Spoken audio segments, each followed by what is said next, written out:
Hii ni taarifa njema sana kwa mashabiki wa Dar es Salaam Young Africans. Kwani tajiri Gharib Said Mohamed, mfadhili wa klabu na mdhamini wa klabu ya Yanga, amepanga kutoa kiasi cha takriban bilioni 3 kuhakikisha anainasa saini ya nyota wa zamani wa klabu ya Brighton pale nchini Uingereza, lakini nyota ambaye amekiwasha kwenye klabu ya Al Ahly, lakini amewahi kupita pia kwenye klabu ya Mamelodi Sundowns ya pale nchini South Africa.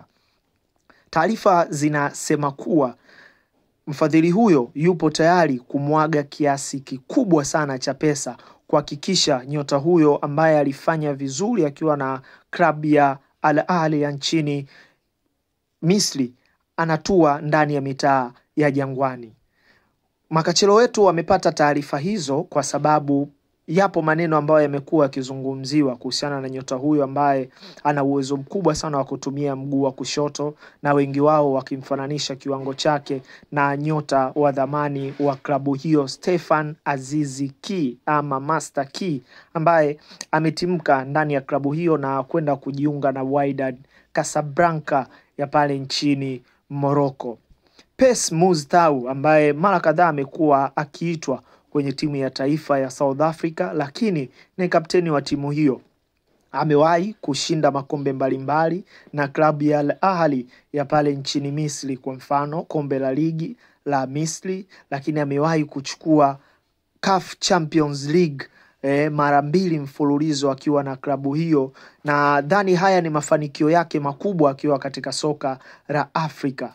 Na Gharib Said tayari ameshapeleka jina la Pes Muztau kunako kochi jeupe ama sofa jeupe ambalo mara nyingi sana limekuwa likitumika pale mitaa ya Twiga na Jangwani kwenye kuwatambulisha wachezaji mbalimbali. Utakumbuka nyota huyo amewahi kukiwasha kwenye klabu ya Brighton ya pale nchini Uingereza. Ni mmoja wa wachezaji ambao ni mafundi sana. Alikuwa analipwa pesa nyingi sana pale Al Ahly ya nchini Misri, takriban milioni 650. Sasa Gharib Said Mohamed yeye ameamua kuvunja kibubu bwana. Amesema sio kinyonge. Msimu ujao ni lazima Yanga wachukue ubingwa wa Afrika. Na inawezekana vipi? Wao wameamua kumleta Pes Tau ambaye inawezekana akatua msimu ujao kwa watu hawa wa mitaa ya Twiga na Jangwani pale Kariakoo. Sasa embu fikiria kwenye kikosi chako. Golini yupo Djigui Diarra. Upande wa kushoto una mtu kama Israel Patrick Mwenda. Upande wa kulia yupo mtu kama Kibwana Shomari. Mabeki wa katikati Ibrahim Baka, lakini unaye mtu kama Dickson Job. Eneo la katikati yupo Khalid Aucho, unaye Mudathir Yahya. Winga moja anacheza Pacome Zouzoua. Winga nyingine anacheza Maxim pia Nzengeli. Namba 10 anacheza Pes Muztau.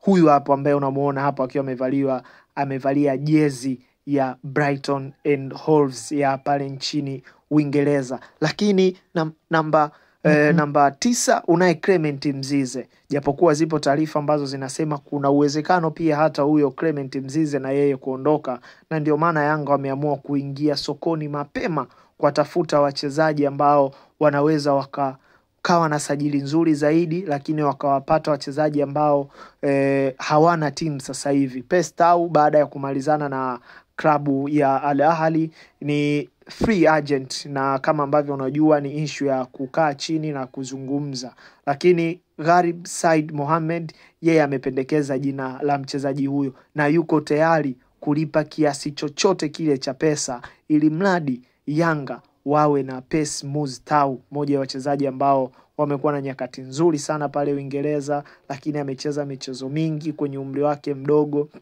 na watu wanaweza wakawa wanamzungumza kwamba Pes Muztau umri umeshaenda, lakini niwaambie kwenye ligi yetu hii kwa profile ambayo anayo Pes Muztau, bwana huyu ni mchezaji ana uwezo mkubwa sana wa kutumia mguu wa kushoto. Watu wengi walimuona kwenye michuano ya AFCON ambayo ilifanyika pale nchini Ivory Coast mwaka jana. Uliona shughuli yake namna ambavyo ilikuwa, aliwaongoza vyema South Africa yeye akiwa kama captain, lakini alifanya vizuri sana mpaka wakaja kuishia kwenye hatua ya nusu finali. Kama unavyoona hapo yupo na Aliou Dieng, nyota ambaye wamekipiga wote pale Al Ahly, lakini Pace Mustau ana faida nyingi sana anapokuwa ndani ya uwanja. Kwanza ni mtu ambaye ana uwezo mkubwa sana wa kucreate nafasi za mwisho, lakini ni mtu ambaye ana uwezo mkubwa sana wa kupiga mashuti ya mbali. Kwa hiyo mimi nadhani Yanga watakuwa wamenufaika sana na mchezaji huyu ambaye ana uwezo bora sana wa kupiga mashuti ya mbali, ya kufunga yeye mwenyewe. Yanga hapa wamepata mtu. Huyu ni mtu. Kama Yanga wanampata huyu, mimi nawaambia Yanga wataendelea kuwanyanyasa sana wapinzani wao kwenye ligi kuu Tanzania bara. Lakini malengo yao ya kuhakikisha wanatoa ubingwa wa Afrika inawezekana. Moja ya sababu ni kwamba wanaenda kumpata mchezaji ambaye ana uwezo mkubwa sana wa kuongeza ya kuwa na mchango mkubwa sana wa magoli pale. Hii ni Mtani TV, hakikisha umesubscribe, umelike, lakini endelea kushare na